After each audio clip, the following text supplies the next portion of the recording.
All right, so we're continuing on with Thomas A. Kempis's The Imitation of Christ. We're on page 161 on the chapter titled Asking the Divine Assistance. We're in book three, and the whole book three is about interior conversation. And this is an important thing because it turns out, from according to the sages anyway, that this entire universe is within us. And of course, we know the kingdom of God is within us. And we know from Ramakrishna that the heart of the devotee, the heart of the practitioner, is the drawing room of God. And so this interior conversation is a very big practice. When I was up living with the Benedictines in their monastery about 5 years ago, I got to be a part of their classes on contemplative prayer, and is very similar, if not the same, as the practices of meditation, just slightly different twist to it. Their meditation is very much about relationship, and so they take that relationship with God. At first, it's very transactional. You talk, share whatever with the divine. But as time goes on, you become quieter and quieter. That relationship matures. And for them, the height of contemplative prayer is silence, where you are so familiar with the divine and so aware of your close to oneness. They don't allow for oneness directly. They say that you become as clean and pure as a piece of glass that can't be detected at all, and God can be seen clearly through you. But I always come back, well, if it quacks like a duck, if it walks like a duck, colored like a duck, it's a duck. So if I'm so clean and pure you can't see me and all you see is God, well, let's just say that we've merged one and the same. But that's illegal to say, so you don't say that. But that's the idea. So prayer, and Ramakrishna says that prayer is also a path, that you can realize God through prayer. And prayer is one of those things that deepens as you grow. You begin to understand that every movement of your body and every thought of your mind is a prayer. And you begin to see that everything that you take into your body, through your eyes, through your ears, through your mouth, through your nose, that all of those things are offerings to the beloved. So your offerings to the beloved then burn within you. Your body, 98.6, you are Nachiketas's fire. You are the offering. You are the altar of God. And so everything you expose yourself to is offered to the beloved. And it burns. And the actions that you're able to make from that, the thoughts that you have because you're fed and nourished by these inputs, become your prayers. And the results of your life, this moment, is the answer to all of your prayers that you've prayed in the what do you call that? In the proportion to which they were all prayed, right? So if you prayed to get the part in the play, but then you slept through the audition, well, you take those two prayers together and you have an unhappy actor. So this is why it's important in the Vedanta for us to be singular minded, to gather our thoughts, focus our thoughts, so that you know what you're praying. Right? If you live a life unaware, then you might be making lots of prayers that you don't want the answers to. And the divine mother, always answers yes. But again, always in the proportion to which it was prayed with all of your other prayers, conscious and unconscious. And so this is why we want to live a conscious life, conscious of our nature as love and wisdom, conscious in our nature to alleviate suffering, and knowing that we exist in a moment, and not that the past is unreal, the future is unreal. All that is the I am, which is actually the name of God. And so this prayer, this book, is kind of looking at that through the lens of Christianity, and we'll take our knowledge of the Vedanta and of other scriptures and enrich it, deepen our understanding and the communication here.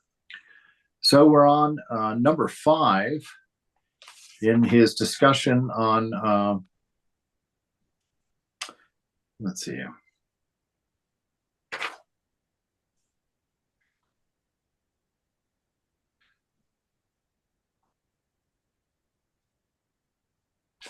These are just all for means of asking the divine assistance and for becoming aware of that divine assistance. And we're on number 5. When I have given something, right? When I have given something, it is still mine. When I take it away again, I take nothing that belongs to you, because everything good and perfect gift belongs to me. Right? And this is that, really, for all practical purposes, here's a Christian book alluding to that oneness, right? That God owns everything, and anything that he gives to you is still his, right? But you are owner, but you also are his. So that there's no moving around of things. These things are all belonging, or all of the divine. If I send you trouble or affliction, do not complain or become depressed. Why? Because the nature of God is love. And things may be difficult for the body, or may be difficult for the mind, but for the self, which is the observer, that which is behind body and mind, actually that which is manifesting and watching, that self is every event in your life is good for that self. Even the bad stuff, we learn from the bad stuff. We and actually the bad stuff usually is when we grow. Good stuff very rarely makes us grow. Good stuff, we're just like, oh, cool, good stuff. We just kind of bounce along through it, enjoying the party, as it were. And then when time gets tough, then we ask the questions. Oh, why me? Oh, why did you do this? Then we get curious. Then we want to know answers. Then we want to figure things out. And it causes us to change, causes us to grow, causes us to understand. And one of the beautiful things I think about spiritual life is you can adopt that notion that God is love, or the divine being is love, or the ultimate reality is based on a principle of love. From taking that vantage point, you can learn very richly from the difficult things that happen to you, and learn a great deal about what it is that causes it. In the scriptures, Sri Nisargadatta Maharaj, in his book I Am That, which we studied this morning, makes that statement that all suffering is attachment. It's our wanting to hold on to the impermanent when the impermanent has to be impermanent, and how much we suffer because of that. We place these things, these impermanent things, as our foundation. I need this to be happy. I need this person to be happy. I need this house to be happy. I need this car, this job, this fame, whatever it is. We choose impermanent things to build on. And when those things shift and move, as they have to, because it is their nature, we become unstable. We become insecure. We become angry. We become hurt. And why? Because we built on the sand. We didn't build on the rock, right? We didn't build on the one most important thing, which is love, and that emanates from inside. If I send you trouble or affliction, do not complain or become depressed. Soon I may lift you up again and turn all your sorrow into joy. Know this, I am just, right? Know this, I'm fair. I'm not being unfair. And so that, again, causes you to have to shift your perspective. Well, if it's just, and he just smacked me upside my head, there must be a positive reason for this. This must be helpful in some way. I've stepped out of line. How has that been? Right? And often this punishment of the divine is not so much this big man in the sky, swooping down and smacking you. It's really that he is set up, because the universe is the manifestation of that divine principle. He set the universe up to be self-correcting. That's why if you live a conscious life, you get home, right? You make it back to the feet of the beloved, because everything in this universe is designed to bring you there, to bring you to your maturation. So it's not that we have to all be at God and be humble and nothing and broken and horrible and kiss his feet and do it his way. What we get to grow into is the understanding that we are that our nature, our minds, when we clean them of selfishness, clean them of the boundaries and limitations that we've placed in there, that our will and the divine will are the same. That it's not God imposing his will and demanding that you do it his way. It's us growing into the understanding that that's the way we would have done it had we known. And so it makes surrender a lot easier. It makes it a lot less painful for the ego self when you come to realize that we don't move from wrong to right in spiritual life. We move from lower truth to higher truth. Because you learned some math in kindergarten doesn't mean it's wrong when you learn algebra in 8th grade, right? It's just a higher truth, a deeper truth, a more developed truth. And so that's how we learn in spiritual life. And that's why when we share these things with each other, we always start from a perspective of respect with each other, because we know that people are all in a state of truth within themselves. Nobody does, or most people do not do things that they can't justify, whether they're right or wrong. The thief who steals your television did it so he could feed his family, and he thought that was a justification, right? The police are going to think differently, and you might think differently than that. But the understanding that we have for each other as human beings is that we're trying the best that we can in the current state of our understanding of the way things are for us. And as a spiritual person, really our task is to hear that. And if we want to share with someone that's asking, then we sit down, and our first job is to listen closely, to find out where they're standing, to find out what has built their perspective, so that we can connect on that empathic level, so we can see as they see, and worship their God as they worship their God, with a full understanding. And then if there's growth to be had, we both take a step forward together, because I have grown from my willingness to learn and understand and find their perspective. And they have learned, even from that effort on my part, that there is respect and love. And in that light of love, we can both take a step forward, having learned something from each other. And so this is how the mother inspires us, inspires the world, or the father, in this case, since it's Vedic Christianity. That's the way the father works.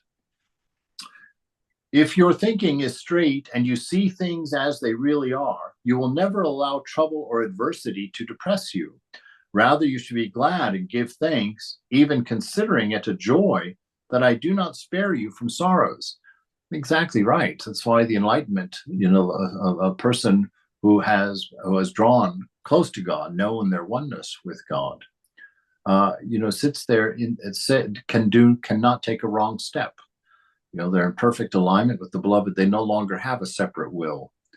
They no longer have a highly developed ego.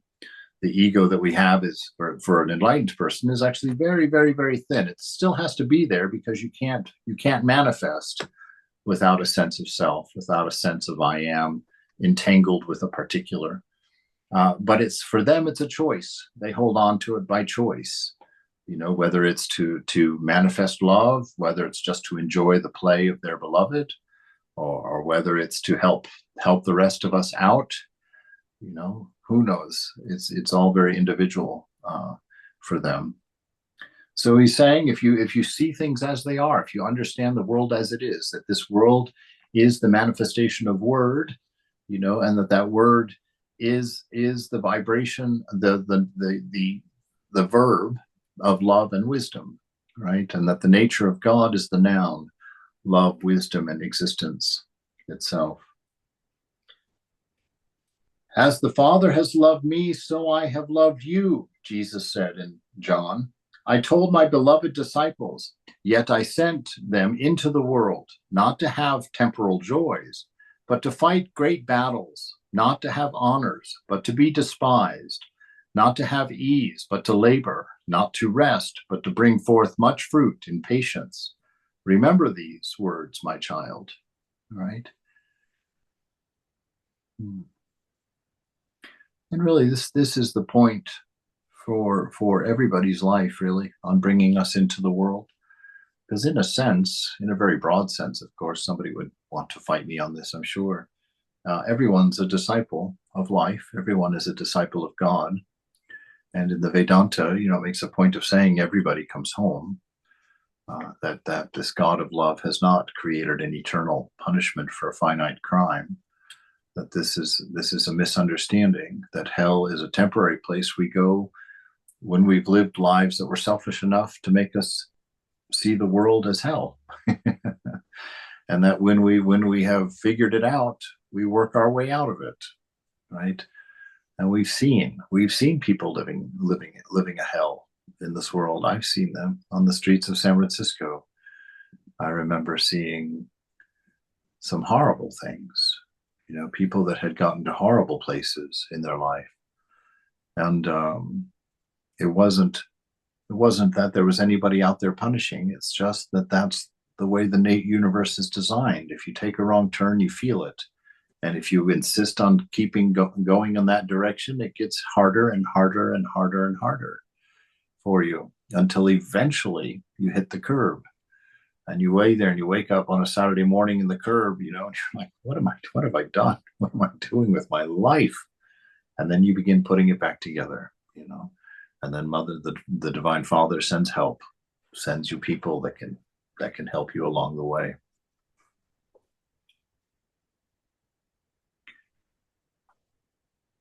Chapter 31, on disregarding creatures to find the Creator. The disciple says, Lord, I am much in need of a still greater grace if I am to arrive at that state where it would be beyond the power of any creature to stand in the way of my progress. As long as anything deters me, I cannot fly freely to you like a person who said, if only I had wings like a dove, so that I could fly away and be at rest. Right? So he's wanting more grace. He's saying, I haven't attained that state of stability. It's like, yes, I can fly high. I can enjoy you, but something brings me down. Something tempts me, or something. I see something that distracts me, and I get pulled out of my shrine in the heart, and I go and I look for a distraction, for the pleasure of a distraction somewhere.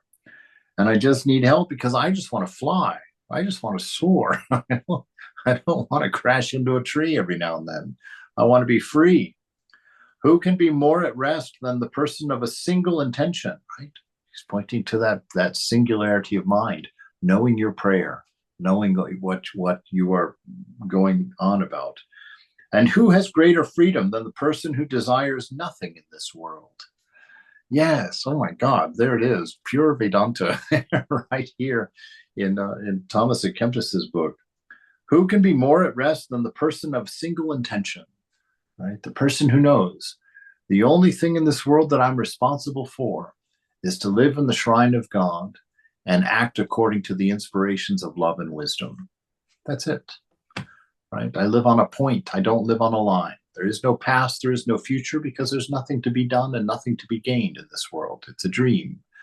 It's a dream that ends, that evaporates. And so what gives it meaning? My nature gives it meaning. The fact that I am composed of love from a divine principle, that I'm composed of wisdom from a divine principle. And in this moment, it's always my job to take whatever the moment has given me, create something beautiful, and offer it back. And just to continuously do that, right? And as we've said quite a few times lately, as a byproduct, you have a fulfilled and happy life. But a fulfilled and happy life is never sought, right? Because it's already yours through your nature. And so just by being what you are, as you really are, your acts are inspired by love, and they move through wisdom in your being. And to live like that is to be realized, really. It's to be free. It's to be fulfilled. Who can be more at rest than the person of single intention? And who has greater freedom than the person who desires nothing in this world? Right? Desire. What is desire according to Sri Nisargadatta? Desire is, let me get this right in my head. Desire is expectation born of memory. Right? So something brushes your arm in a particular way. It brings up a particular memory of pleasure or enjoyment.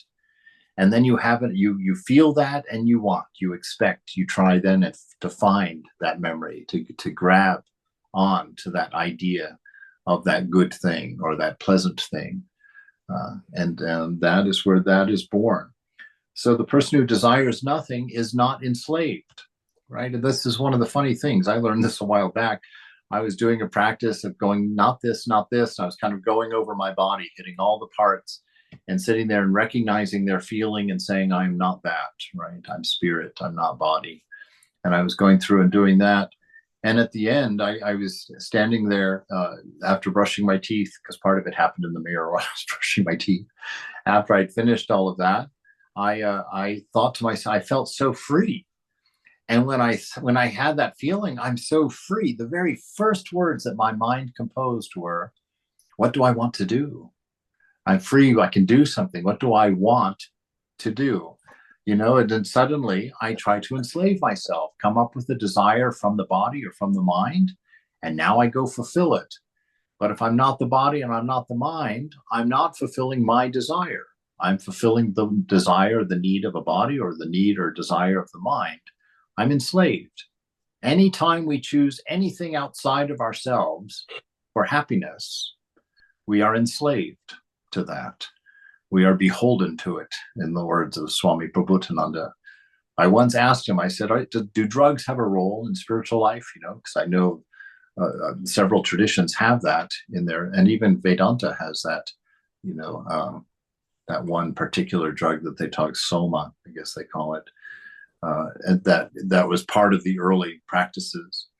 And I asked Swami, because Houston Smith had just come out with his book on drugs and spiritual life. And I asked him, I said, is there any validity to it? Is there anything in them?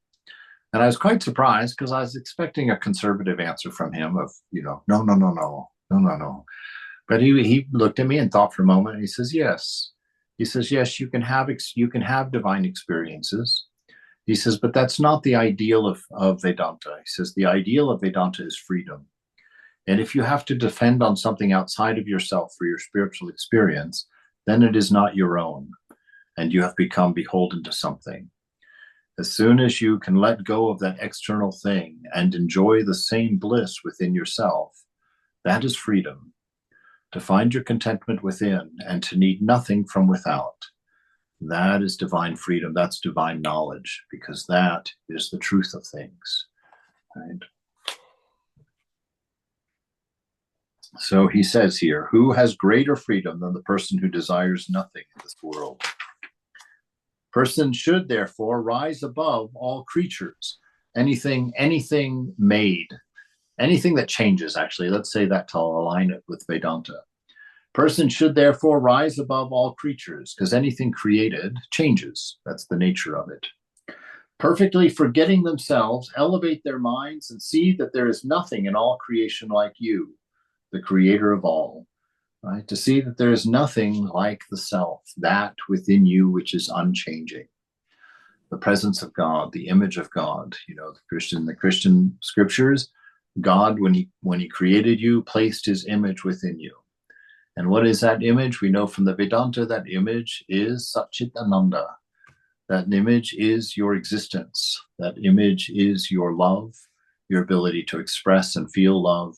And that image is wisdom, your ability to grow and to learn and to transcend. That is the image that God has placed within you.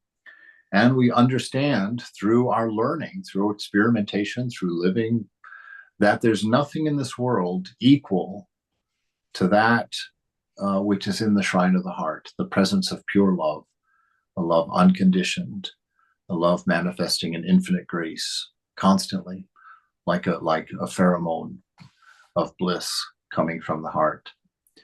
And that in that heart and that wisdom is where we learn to turn. We come to that. We pull ourselves out of the changing world, out of mind, and establish ourselves again in the presence of the I Am. Unless human beings are detached from all created things, they will not be free to make divine things their goal. That is why there are so few contemplatives found who will sever all connections with perishable creatures. Right? Unless human beings are detached from all created things, unless you, it's part of a process, that detachment. Right? We've talked in the past that detachment isn't the ideal. Right? It's not that we all want to sit around being disinterested in everybody and everything. It's not that. That's what we have to practice at first, because we attach very naturally. We enjoy pleasures very nicely. We attach to people very nicely. But when it comes to detaching, we can't do it. We feel great pain, great distress. And so that enslaves us. And so the scriptures are telling us your power of detachment have to equal your power of attachment, right? So that you can sit with a person who's suffering and you attach to them. That's how you empathize. That's how you know they're hurt. That's how you sit next to them, and love happens with that attachment. But when it's time for you to get up and go do what you need to do, you have to have that equal power of detachment so that you can leave that at the moment and move on, and go to the next thing, as it were. And so your powers of attachment and detachment have to be equal. And we practice detachment because the attachment seems to come quite naturally. And so that's why the scriptures talk about it so much, right? But this notion here, unless human beings are detached from all created things, they will not be free to make divine things their goal, right? So you're not allowed to say yes to something until you can say no to it. If you can't say no to it, then you don't have the right to say yes to it. And actually, your yes is not you saying yes. It's you obeying your enslavement, right? So anything in this world, if you can't say no to it, then no, you do not have the right to say yes to it yet. It's dangerous to you. It can take you down. When we get attached to these things, especially things that are really not helpful, it distorts our way of thinking, right? And then we look at the present moment, we no longer see the divinity of it. We see what we project into it. And this is why we want to stay clearly in the presence of our beloved at all times, because that is our North Star, as it were, our pole star.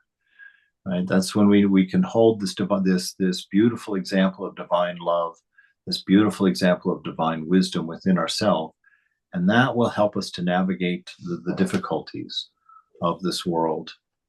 And we should be deeply attached to that divine presence. And you say, oh, but that's attachment. Well, attachment to something you already are, something that cannot be taken away from you because it is the you itself.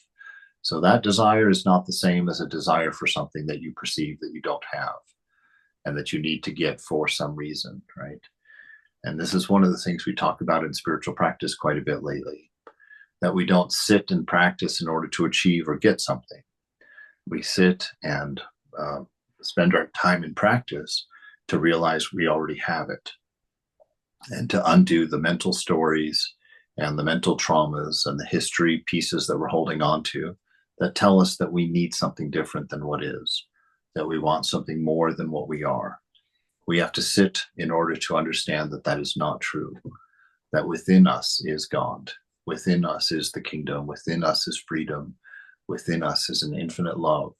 And once we learn to identify that, then we have an infinite source from which to draw as we create the art of our life, as we reach out and affect our environment with love and wisdom according to our nature, right? In an ever widening circle as our ego diminishes and we begin to understand our oneness with everyone around us, everything around us.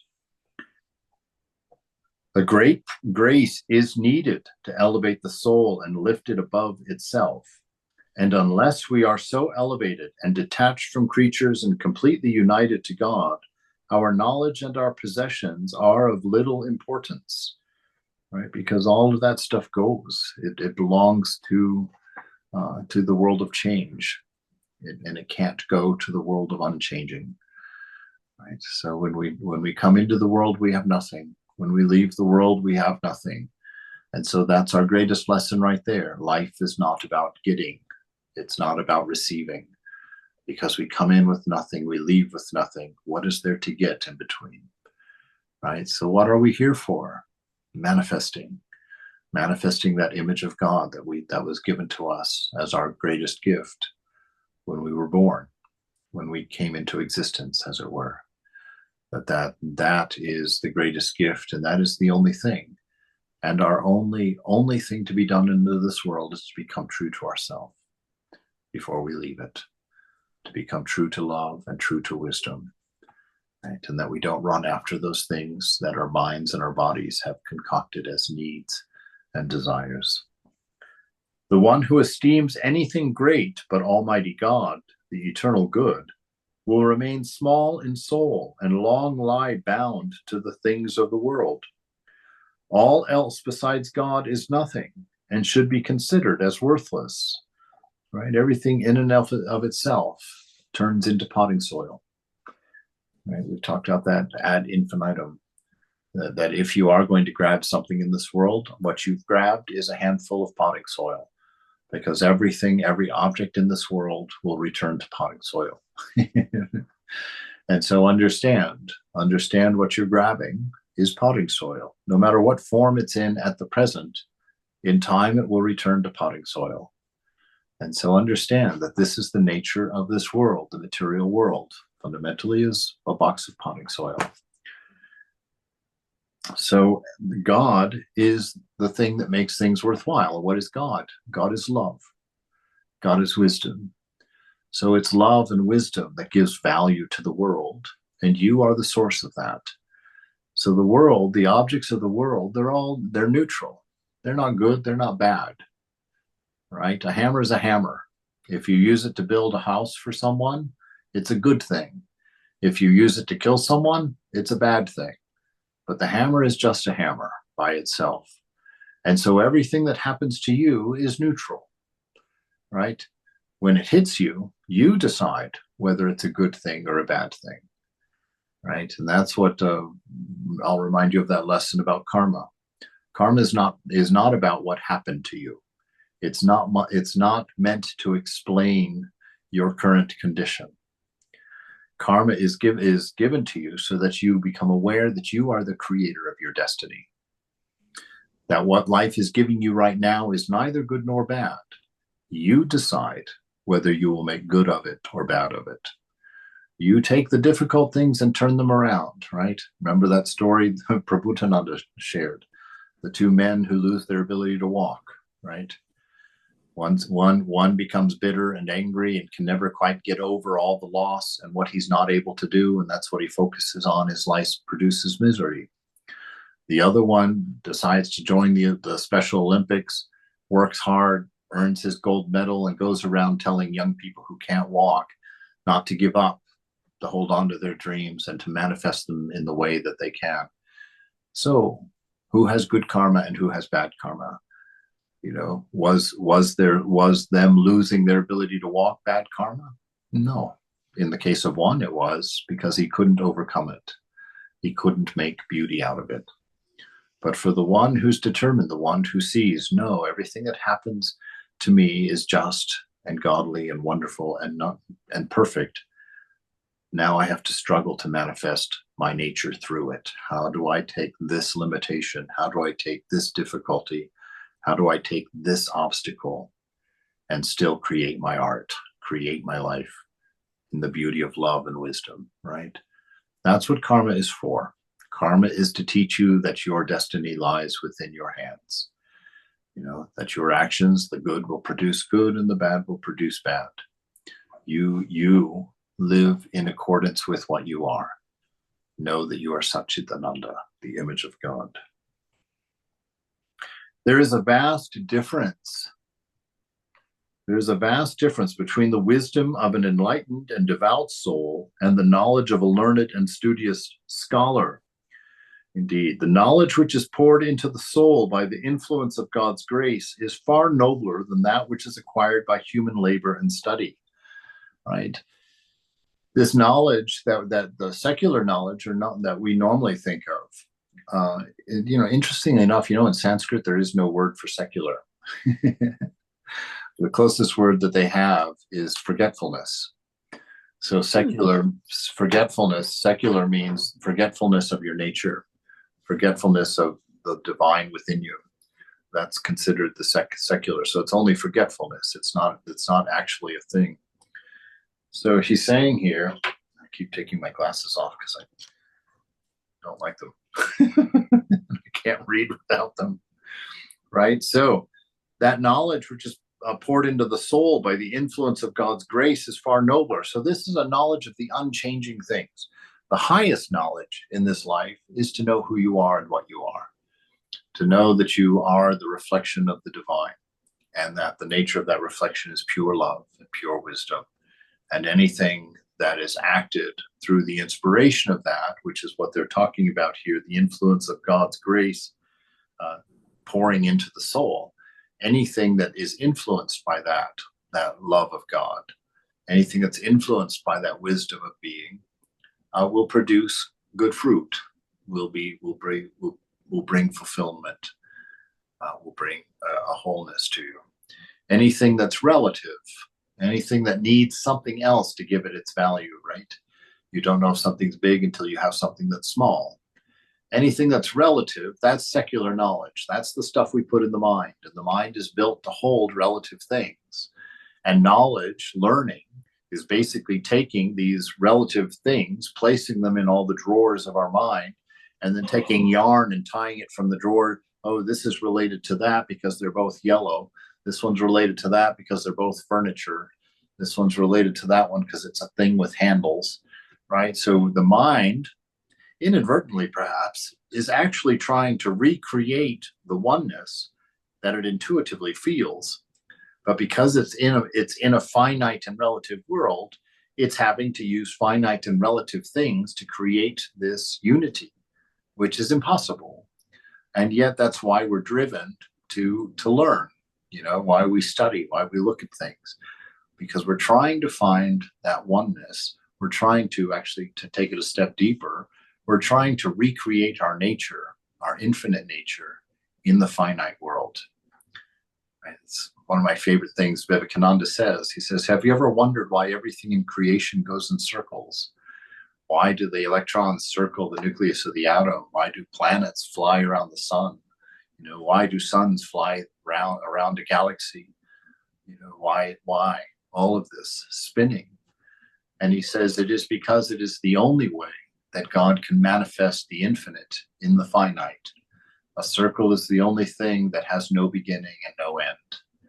And so to play and to present himself in the finite, circles is what he uses to represent his infinite self, his infinite love, his infinite wisdom. And I thought, what a beautiful, beautiful way. He follows that up in the same lecture, actually, with the idea that all of the love is the only attracting force in the universe. That actually all force is a form of love, all attracting force. So gravity is really love, because it's trying to pull everything onto itself, trying to recreate that oneness. And so you take all those things together, and boy, you can't help being a poet. What a beautiful, beautiful ideal.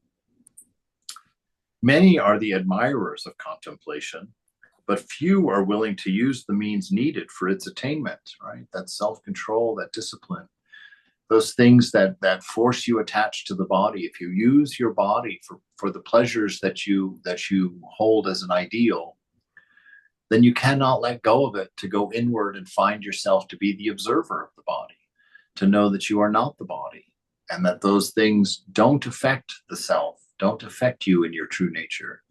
You can't do it.